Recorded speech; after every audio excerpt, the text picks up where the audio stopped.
Ha llegado la hora. Subid acá. ¿A dónde vamos a subir? ¿Qué hora ha llegado?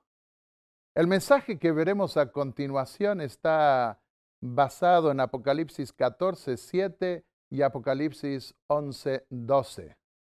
Allí nosotros encontramos estas dos expresiones, pero en esencia estudiaremos la visión de los capítulos 4 y 5 de Apocalipsis, esa visión central del Apocalipsis, que está en esos dos capítulos y que tienen que ver con el trono de Dios, su corte de juicio y la comparecencia de Cristo en esa corte. El primer mensaje angélico de Apocalipsis 14:7 nos da la expresión del título de este mensaje.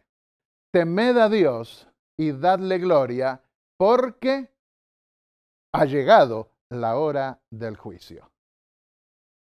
Ha llegado la hora del juicio. Habría un momento en que el juicio se lo anunciaría como ya habiendo comenzado. En la séptima trompeta, Apocalipsis 11:18, vuelve a usarse esa expresión ha llegado. Ha llegado, ¿qué cosa? Durante ese período de la séptima trompeta. El tiempo de juzgar a los muertos, de dar el galardón a los que temen tu nombre.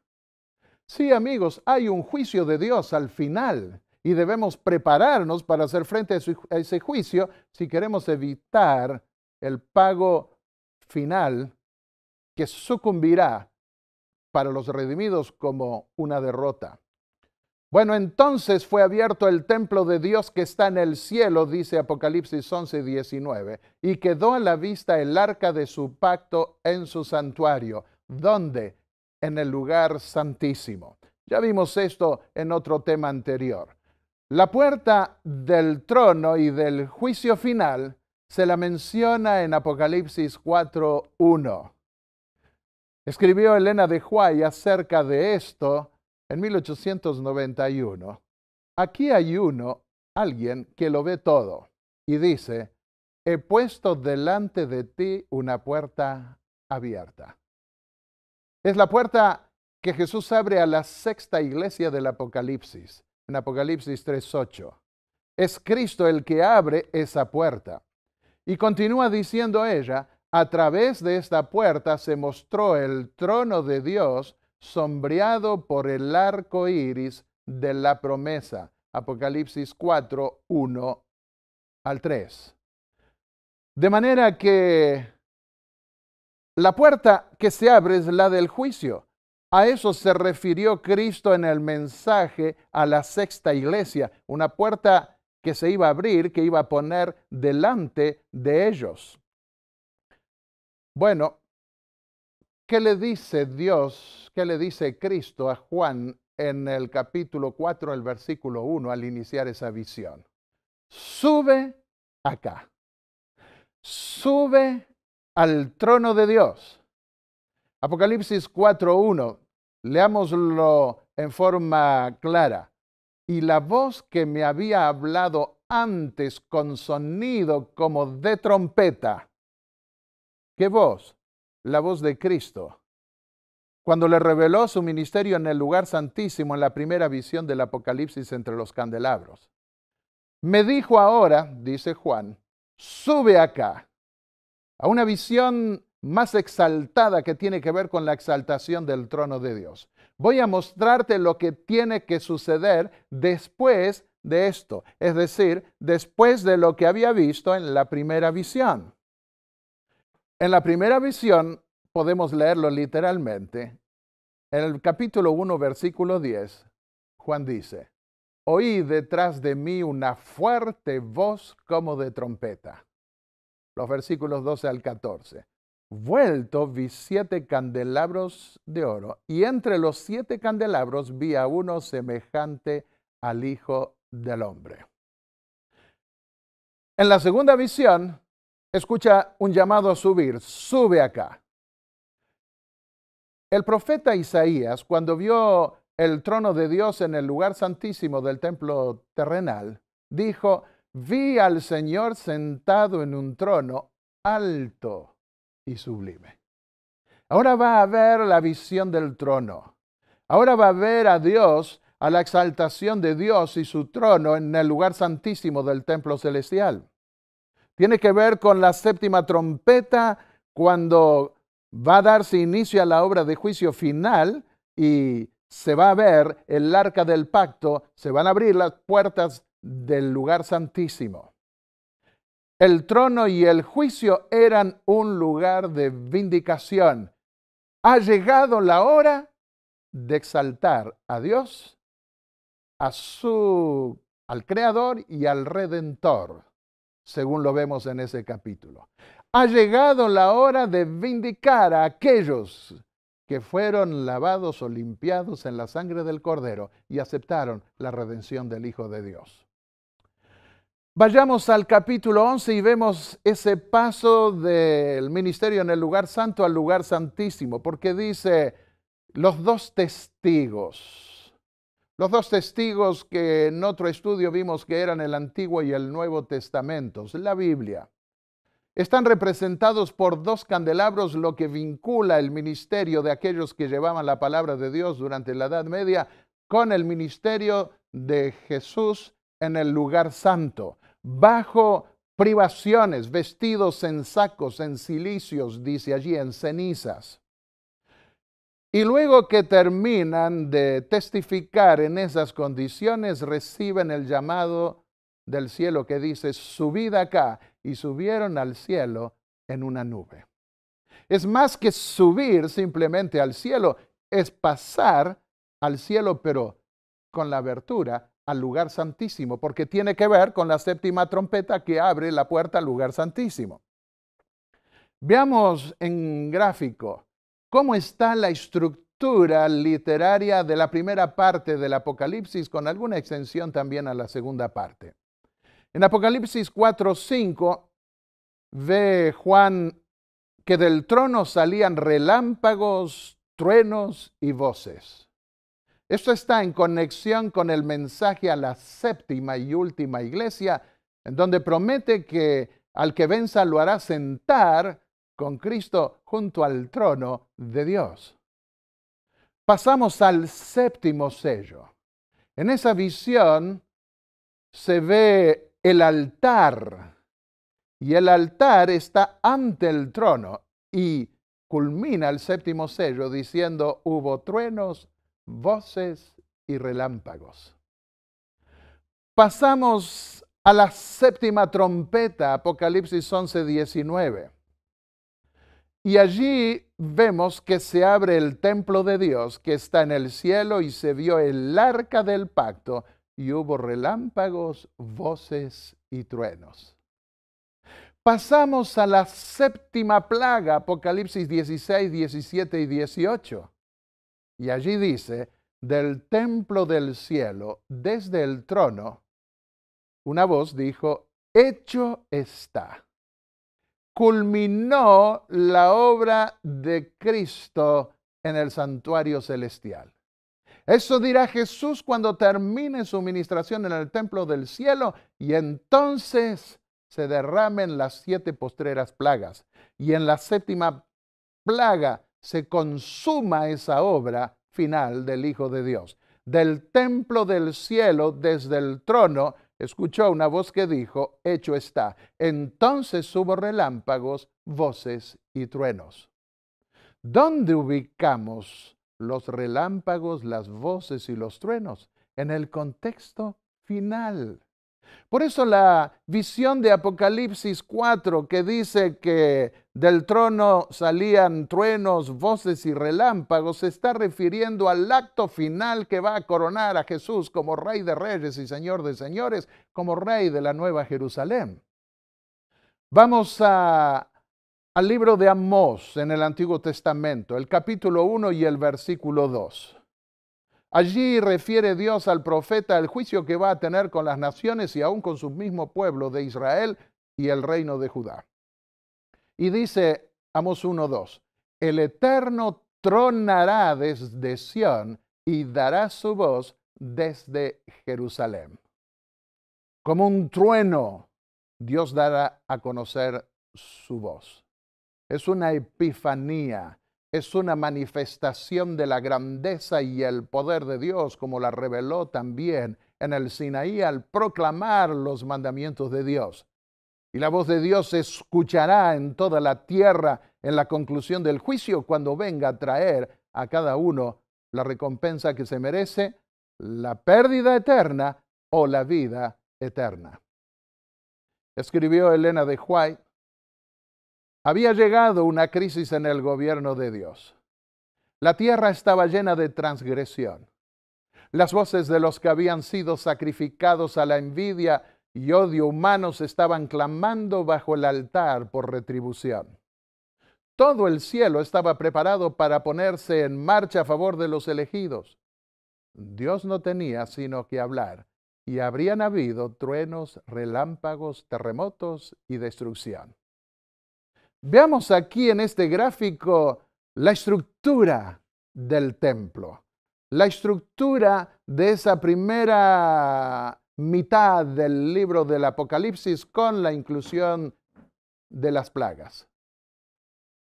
Allí vemos nosotros que los mensajes a las 7 iglesias están ligadas al lugar santo de la administración celestial, porque está entre candelabros.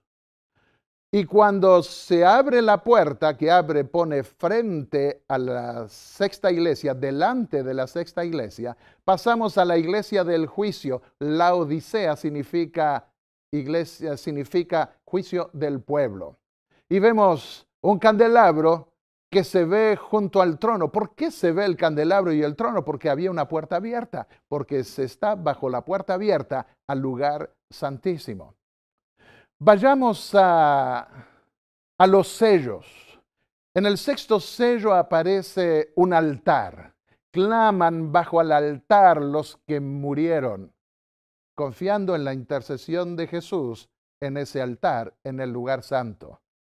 Y la respuesta les llega entre la sexta y séptima, el sexto y séptimo sello, cuando está el altar frente al trono.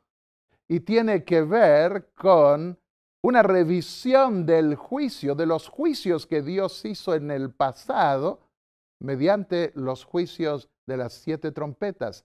El tema de las trompetas lo veremos en detalle en otra serie que daremos en su momento. Y luego nosotros vemos que en la sexta trompeta la voz sale de entre los 4 cuernos del altar. Se está en la sexta trompeta todavía en el lugar santo. Pero cuando suena la séptima trompeta, entonces aparece el arca del pacto. Y hay truenos, voces y relámpagos, siempre como conclusión del período, de ese séptuple período que se da en las primeras visiones de Juan en el Apocalipsis. Y en la séptima plaga ocurre en la séptima plaga, aunque en el caso de las plagas, todas responden a la ira de Dios que ahora se consuma, culmina, según lo declara explícitamente el apóstol Juan. De manera que en la séptima trompeta dice: ha llegado tu ira, y la ira se derrama con las 7 plagas. Este paso del lugar santo al lugar santísimo lo vemos a lo largo de las visiones de Daniel y también de Juan en el Apocalipsis. En la visión introductoria, Jesús está en el lugar santo, desde el tamiz, desde el ministerio de intercesión regular continuo. Y pasa al lugar santísimo en la siguiente visión. Este es el modelo común del Apocalipsis. A la sexta iglesia Jesús le dice, Apocalipsis 3, 7 y 8, esto dice el santo, el verdadero, el que tiene la llave de David, el que abre y ninguno cierra, y cierra y ninguno abre. Conozco tus obras, he abierto ante ti una puerta que nadie puede cerrar. Ahora el que abre y ninguno cierra, y cierra y ninguno abre. ¿A qué puertas se refiere Jesús? ¿Se refiere a la puerta del corazón? No, aquí no. ¿Por qué? Porque nosotros podemos cerrar la puerta del corazón. A la séptima iglesia le dice, yo estoy a la puerta y llamo. Si alguien abre, yo entraré y cenaré con él. Pero si alguien no abre y quiere cerrar, puede cerrarla. Pero acá hay una puerta que nadie puede cerrar. Y hay una puerta que él cierra y nadie puede abrir. Y esa puerta está en el cielo. Así dice el amén, Apocalipsis 3:14, refiriéndose a la séptima iglesia. La conclusión, se suele decir amén al final de una oración. Así dice el amén, el así sea, el testimonio fiel y verdadero, el que comenzó la creación de Dios, el principio de la creación de Dios, o en el griego puede traducírselo como el que comenzó la creación de Dios. Laos, pueblo, odisea, juicio. La odisea significa juicio del pueblo. En la séptima iglesia, nosotros encontramos que está proyectada a aquellos que viven en la época del juicio, de ese juicio que precede a la venida del Señor. Y a esa iglesia se le promete el trono de Dios. Dijo Jesús, al que venza, le daré que se siente conmigo en mi trono, y así como yo vencí y me senté con mi Padre en su trono. Le daré que se siente conmigo en el cuarto mismo del trono celestial. Sí, queridos amigos, llegará el día y estaremos frente al trono de Dios, estaremos en ese cuarto más interior del templo celestial. ¡Qué maravillosa promesa! La segunda visión, Apocalipsis 4:1. Después de esto, le dice, después de el ministerio de Jesús que viste en el lugar santo, miré y vi una puerta abierta en el cielo. Te voy a mostrar lo que debe suceder después de esto, vuelve a decirle. Enfatiza 2 veces la expresión después de esto. Esto está reforzado 2 veces. Te voy a mostrar, si lo decimos parafraseado, la visión de la corte en el lugar santísimo que tiene lugar después de lo que viste en el lugar santo. La primera voz que yo había oído, que hablaba como trompetas en el lugar santo entre los candelabros, es ahora la voz que habla, que llama al profeta a subir. Ahora pensemos por unos momentos al ver la visión del trono, Apocalipsis 4:2. Vi un trono en el cielo y uno sentado sobre él. ¿Dónde ubicamos el trono? ¿En el lugar santo? ¿En el lugar santísimo? En el templo terrenal no había un trono en el lugar santo. Sin embargo, vimos algunos contrastes en un tema anterior entre lo que pasaba en el Antiguo Testamento y lo que pasaría en el Antiguo Testamento y lo que pasaría en la administración de Cristo en el Nuevo Testamento. Y esos contrastes iban a estar profetizados por los profetas del Antiguo Testamento. Pero concordemos, no había en el templo terrenal un trono en el lugar santo. Y aquí se está refiriendo al trono en el lugar santísimo. Miremos el templo de Salomón, Primera Reyes, el capítulo 6. Allí nos habla, nos describe el lugar santo y el lugar santísimo donde estaría el trono de Dios. Dice allí, la casa que el rey Salomón edificó al Eterno tenía 60 codos de largo, 20 de ancho y 30 de alto. El lugar santo del templo tenía 40 codos de largo y el lugar santísimo medía 20 codos de largo, 20 de ancho y 20 de alto. Aparentemente, siendo que el lugar santo tenía 30 codos de alto, ahora acá tiene 20 en el lugar santísimo de alto. Está más alto, 10 codos. No tenían metros como hoy para medir, así que tenían la medida de un codo. Está más alto que el lugar santo. el lugar santísimo está más elevado que el lugar santo. Veamos aquí, 60 codos, alrededor de unos 27 metros. Tenía 40 codos, unos 18 metros de largo el lugar santo, mientras que había unos 20 codos, unos 9 metros, en el lugar santísimo, era un cuarto más pequeño. Y había 30 codos de alto, unos 13 metros, mientras que había 20 codos, unos 9 metros de alto. Y entre los querubines había también 10 codos entre los extremos de cada ala, sumando 20 en total. Daban con una pared y entre las alas de un querubín y el otro se tocaban.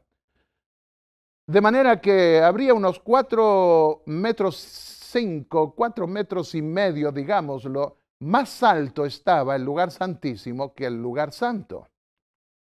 Bueno, los lugares interiores, como lo refleja esta lámina, estaban rodeados de un enorme patio en el templo de Salomón.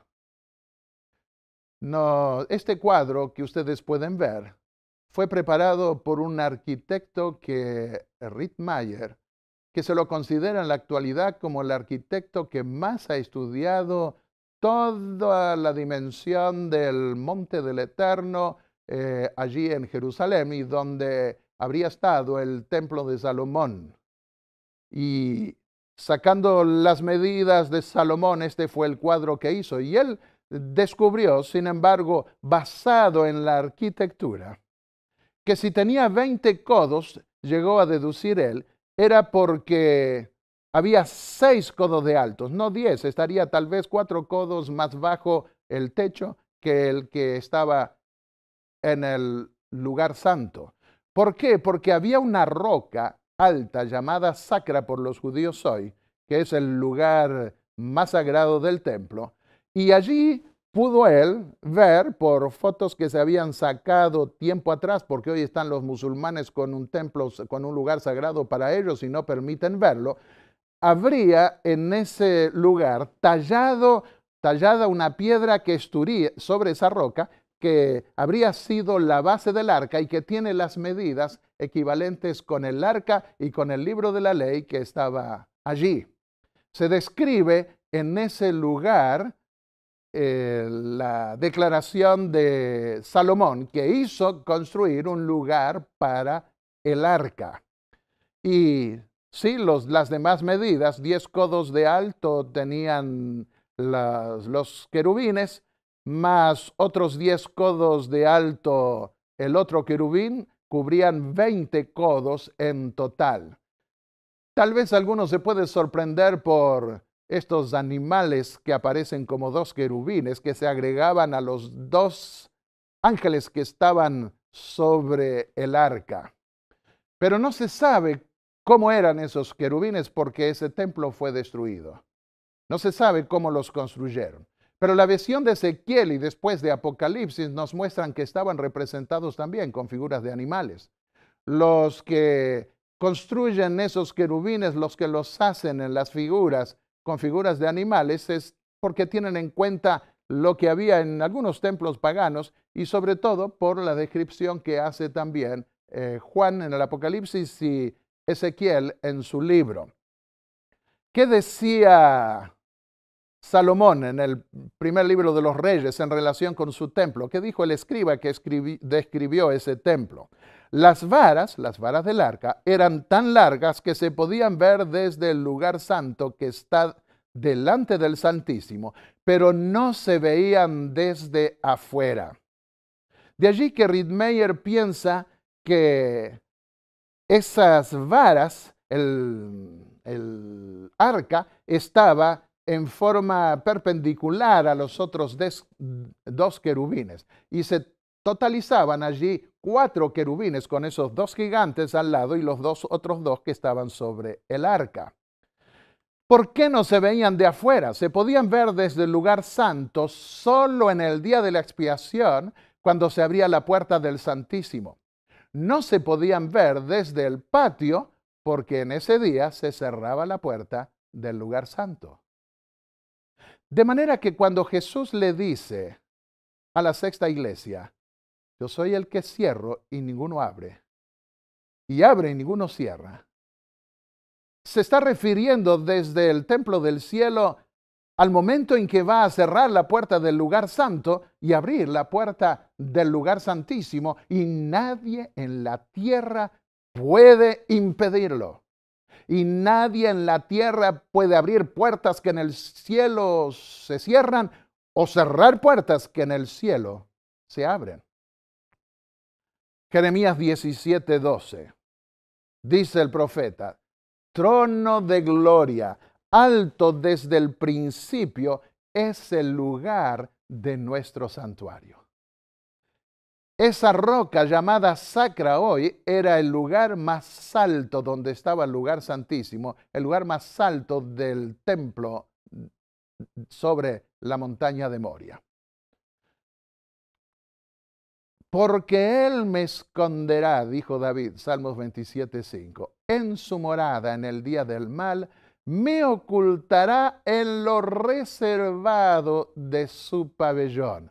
Me pondrá en alto sobre una roca. David pudo mirar hacia el juicio final de Dios. Pudo transportarse allí y saber que Dios lo iba a poner sobre esa roca. Él hizo los planos de ese templo. Él conocía todo el basamento y la arquitectura ligada con el establecimiento del templo. Así que él fue transportado en su fe profética al mismo lugar a donde a Juan se lo llamó, sube acá. Todos estos detalles, dijo David, me fueron trazados por el Eterno que me hizo entender todo el diseño. Primera Crónicas 28:19. Ante el trono, Apocalipsis 4:5 dice, ardían 7 lámparas de fuego. La puerta entre el lugar santo y el santísimo estaba abierta. La primera persona que vi en la iglesia adventista que interpretara esto así fue Sarah Peck, secretaria de Elena de White, quien dijo que si se veía el candelabro en el lugar santo era porque la puerta estaba abierta al lugar santísimo y por eso se podía ver el trono y también el candelabro. Apocalipsis 4:3. Alrededor del trono había un arco iris que se asemejaba a una esmeralda. Un color verde esmeralda. Ese color es símbolo de esperanza. Nosotros podemos mirar al trono de Dios con esperanza, con fe, con confianza, porque de allí vendrá nuestra liberación y nuestra vindicación final. Apocalipsis 4:6 sigue diciendo, y había algo parecido a un mar de vidrio, como de cristal transparente. El apóstol Juan estuvo escribiendo el Apocalipsis desde la isla de Patmos, frente al mar o rodeado por el mar Mediterráneo. Yo estuve en una isla de España y qué maravilloso era contemplar el mar. El mar me hacía acordar a esa experiencia de Juan cuando tuvo que pasar la mayor parte de su último tiempo allí, pero en donde Dios le dio la revelación final del Apocalipsis que iba a orientar proféticamente a su iglesia hasta el mismo fin. En Éxodo 24, versículos 9 al 10, Moisés y Aarón, dice allí, Nadab y Abiú y los 70 ancianos de Israel subieron y vieron al Dios de Israel sobre el monte Sinaí en este caso. Bajo sus pies había una especie de pavimento de zafiro, tan claro como el cielo mismo. Juan comparó la planicie que sigue al trono de Dios, que es evidentemente de color azul, como un mar sereno, cristalino, tranquilo, que era lo que él podía ver. Moisés lo comparó a un pavimento de zafiro o al color del cielo, porque no tenía mar allí en el desierto del Sinaí. Apocalipsis 4:4 sigue diciendo, rodeaban al trono otros 24 tronos en los que estaban sentados 24 ancianos vestidos de blanco y con una corona de oro en la cabeza. ¿Qué? ¿Va a haber viejos en el cielo? Bueno, yo ya no soy tan joven como antes. Me gusta mirar la juventud porque me siento como ellos, pero cuando voy al espejo puedo ver que no soy como ellos. Sin embargo, creo que voy a ser salvo. Y habrá muchísimos viejos, pero que allá no serán viejos porque Dios les dará un cuerpo 0 millaje, 0 kilometraje, 0 kilómetro. Les dará un cuerpo nuevo. Gozaremos como en la lozanía de la juventud. ¿Y por qué se los representa acá como ancianos? Hasta a Dios mismo vio el profeta Daniel lo vio representado como un anciano de días. Dice, alrededor del trono había otros 24 ancianos. Apocalipsis 4:4. Pero ahora preguntémonos, ¿dónde colocamos los tronos? ¿Había tronos en el antiguo templo de Israel? No, no había tronos. Pero ¿y dónde los colocamos? Tampoco había tronos en el lugar santo. ¿Y por qué están en el lugar santísimo? Lo veremos en otro tema, en el siguiente tema, en donde hablaremos de la coronación del rey de la Nueva Jerusalén. Pero aquí digamos ya algo. Daniel 7, versículos 9 y 10 hizo una proyección semejante y dijo, se pusieron tronos al hablar del juicio de Dios, y un anciano de días se sentó. El tribunal se sentó en juicio y se abrieron los libros. Acá vemos nosotros que a Dios se lo representa como un anciano de larga edad, y podemos ver el principio de día por año casi implicado en esta visión porque se dice un niño de días, no se dice un anciano de días, se dice un anciano entrado en años. Hoy lo decimos así, pero antiguamente no, porque al día le podían dar dimensión de años también. Hay muchas pruebas en la Biblia y por eso para los judíos a lo largo de los siglos las profecías fechadas involucraban tiempo profético de un año, un día por año. Pero dice, se sentó un anciano de días. El tribunal se sentó, se abrieron los libros. Ahora está Dios representado como un anciano en una corte de venerables. ¿Por qué? Bueno, Elena de White dijo en el capítulo, dijo en 1846, que cuando se abrió la puerta al lugar santísimo, cuando Dios le reveló esa visión del traspaso del lugar santo al lugar santísimo, dijo, allí vi tronos que no había visto nunca antes. Esos tronos nunca estuvieron en el lugar santo, ella nunca los identificó con el lugar santo, sino con el lugar santísimo. Y dijo ella, vi al Padre levantarse del trono en el lugar santo y en un carro de llamas entró en el lugar santísimo, donde allí se sentó sobre el trono en el lugar santísimo. Que hay un trono móvil, sí se lo ve en el Apocalipsis, se lo ve, quiero decir, en Daniel, se lo ve en el profeta Ezequiel, se ve en el Antiguo Testamento ese movimiento. Pero el trono del juicio está en el lugar santísimo. Y ese trono no se mueve. Y ella vio levantarse al Padre del trono y pasar al lugar santísimo. Ancianos. Los ancianos de las iglesias no eran necesariamente viejos. Anciano era el término de un cargo, el nombre de un cargo. Ninguno menosprecie tu juventud, dijo Pablo a su discípulo Timoteo. No descuides el don que está en ti, que te es dado por profecía, con la imposición de las manos del presbiterio, del cargo de ancianos, es lo que significa allí. Así que él era joven, pero tenía el cargo de anciano.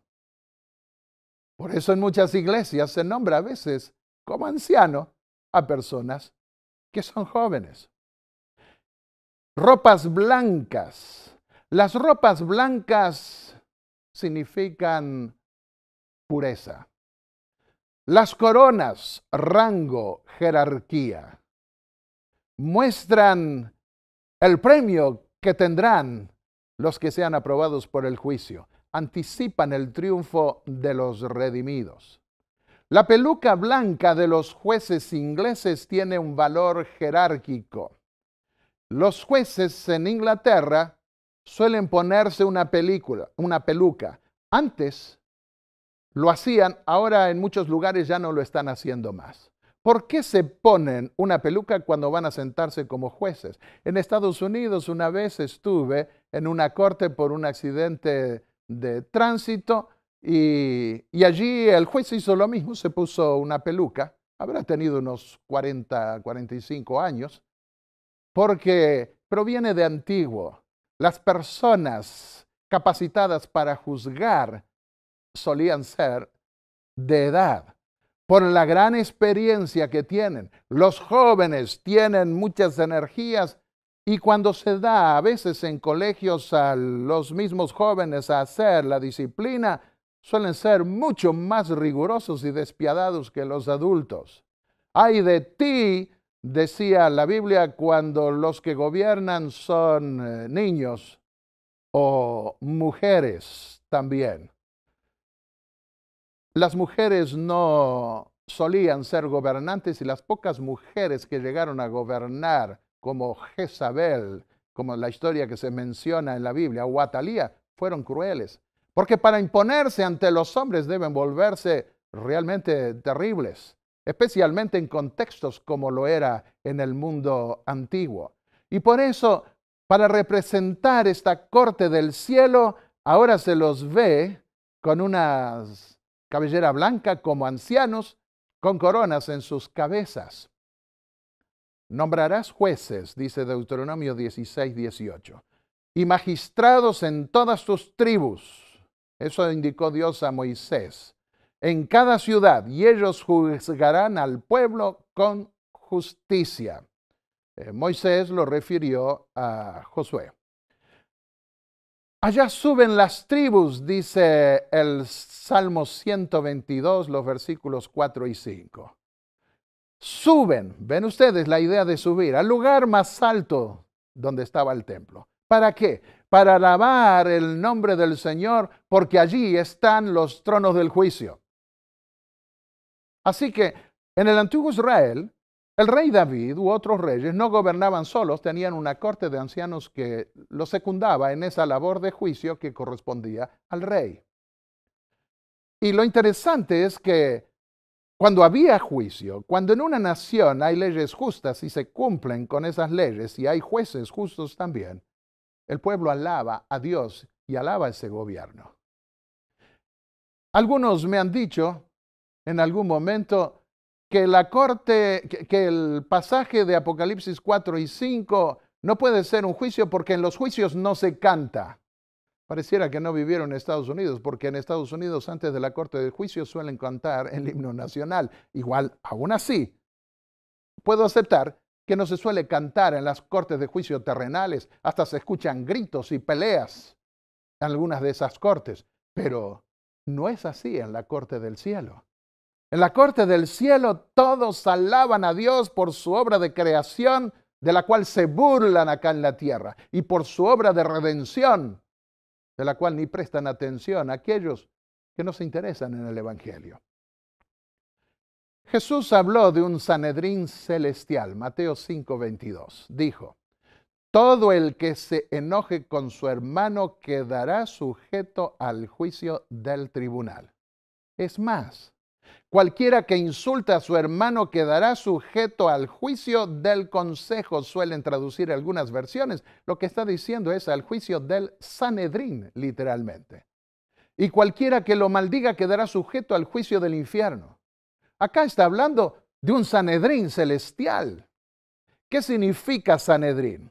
Sin significa con, edra, lugar para sentarse.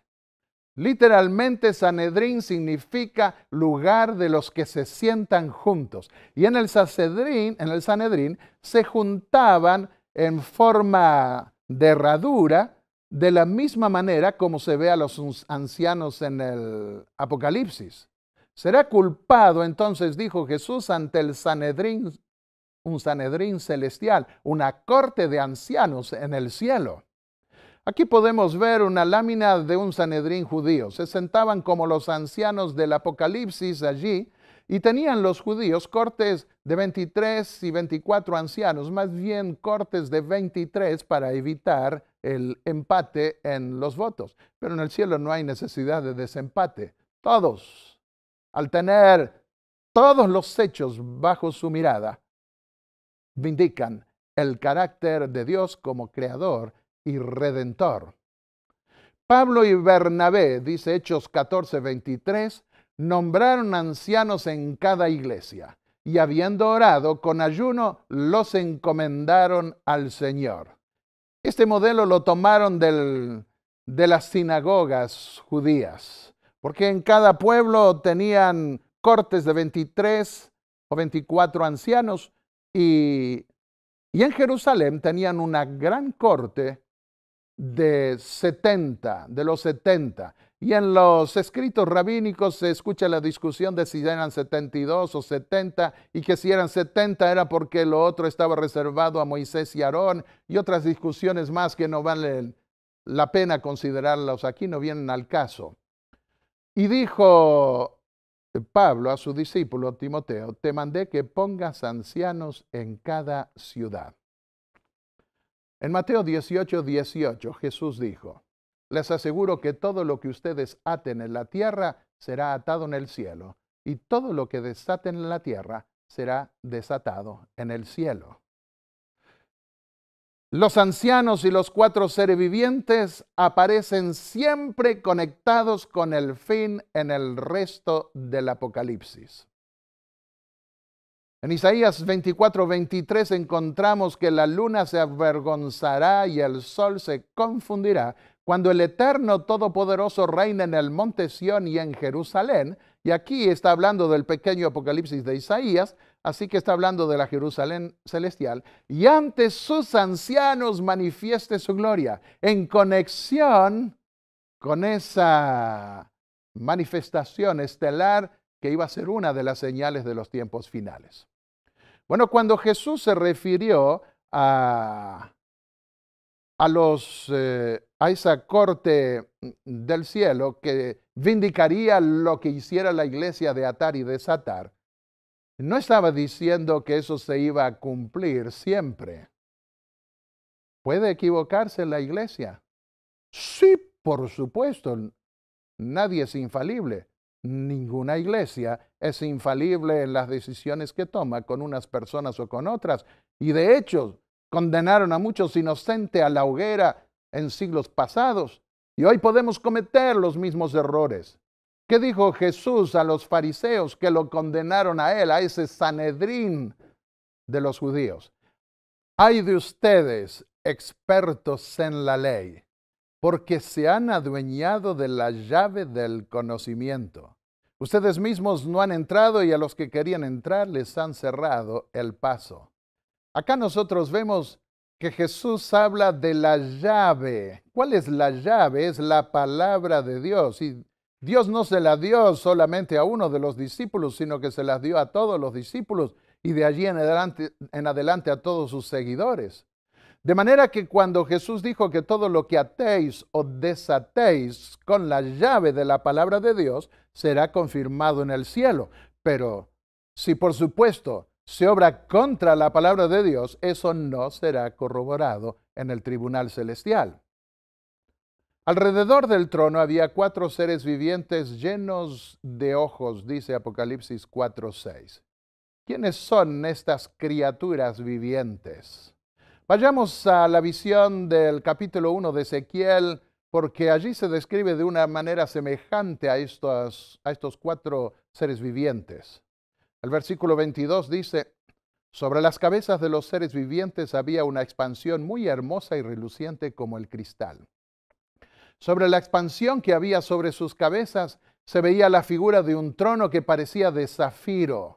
Y sobre el trono había una semejanza de hombre sentado. En su segunda visión, Ezequiel pudo conectar la visión anterior, la visión del trono, con el templo y dijo, y entendí que eran querubines. Esos cuatro seres vivientes, esas cuatro criaturas representadas con cabezas o formas de animales, están allí representando a querubines. Luego vayamos al templo de Salomón. ¿Dónde ubicamos los cuatro querubines? En el tabernáculo del desierto había solo dos querubines esculpidos sobre el propiciatorio, sobre la cubierta del arca. Pero Salomón mandó construir otros dos querubines gigantes en ese templo. Y había una multitud de otros querubines a los costados, bordados en el caso del tabernáculo del desierto, o tallados en las paredes del lugar santísimo. Así que ahí tenemos los cuatro querubines que estaban en el lugar santísimo. ¿Dónde ubicamos los cuatro querubines? En el lugar santísimo del templo celestial. Apocalipsis 4:7 dice: el primero de los seres vivientes era semejante a un león, el segundo a un becerro, el tercero tenía rostro como de hombre, el cuarto era semejante a un águila en vuelo. Los leones formaban parte del trono en muchos reinos antiguos. El trono de Salomón tenía varias esculturas de leones. Ningún reino terrenal quería representarse. Ningún rey quería representar su trono como algo pobre con animales indefensos. Buscaba representar su trono con lo más fuerte de la creación terrenal para mostrar que su reino era fuerte. Veamos el trono del faraón Tut en esta lámina. Tiene figuras de leones. El trono de Salomón ya lo vimos. El trono de Hiram. Vemos lo mismo, figuras de leones, y de allí que al trono de Dios, a los querubines quieran representarlos con figuras equivalentes. La entrada al trono de Asiria tiene algo semejante, el trono de Megido. Los tronos antiguos estaban representados con figuras de animales. Pero cuando vamos al Apocalipsis, vemos que ningún trono puede compararse con el trono de Dios. Está representado con lo mejor de su creación terrenal y habla de exaltación. El león es el rey de la selva y cuando describe animales, la Biblia siempre empieza con el león. El águila es la reina de las aves. El becerro es el principal animal doméstico y el hombre es la corona de la creación. Hace unos años atrás, en realidad, cuando era niño, escuché la historia del rey de Inglaterra que fue una vez, en esos actos públicos demagógicos de los gobernantes en este mundo, fue a visitar a una escuela primaria.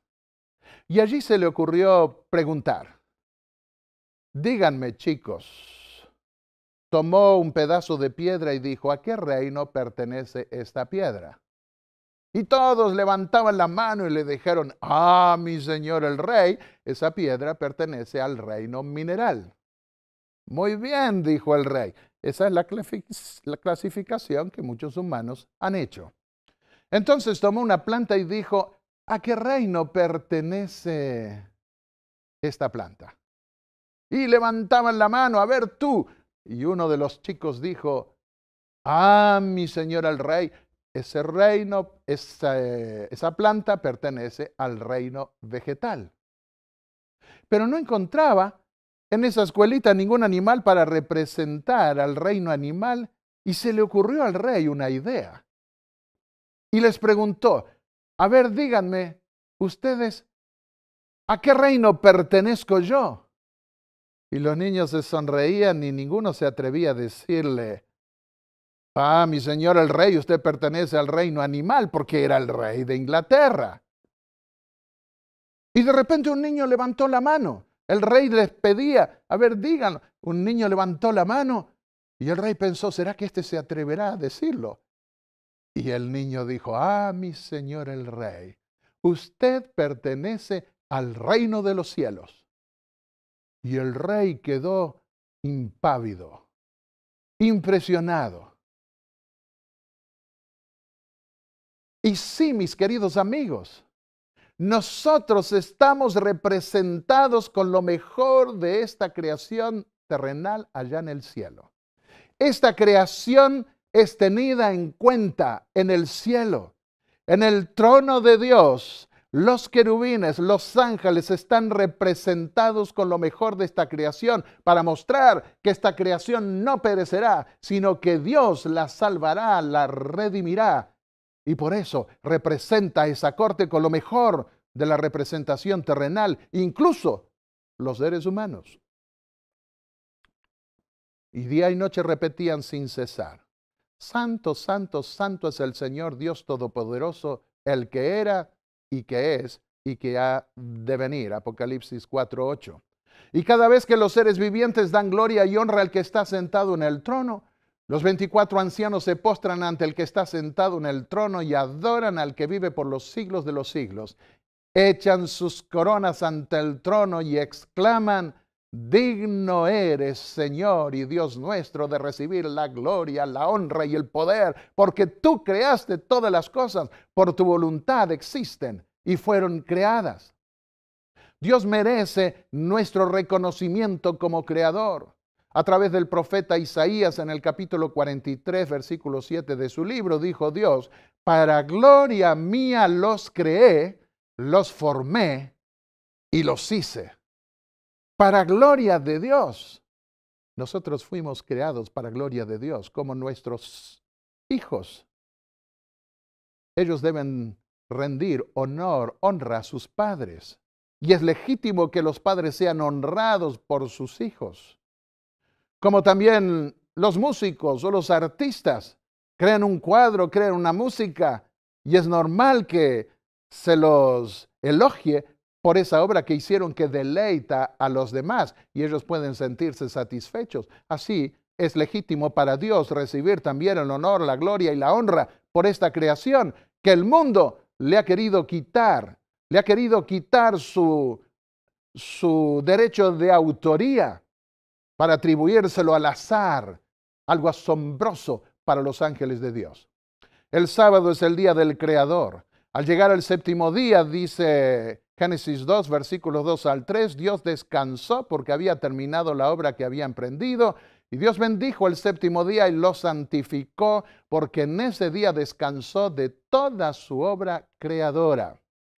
En la ley de Dios, en el cuarto mandamiento dice: acuérdate del sábado para santificarlo. Trabaja 6 días y haz en ellos todo lo que tengas que hacer, pero el día séptimo será un día de reposo para honrar al Señor tu Dios.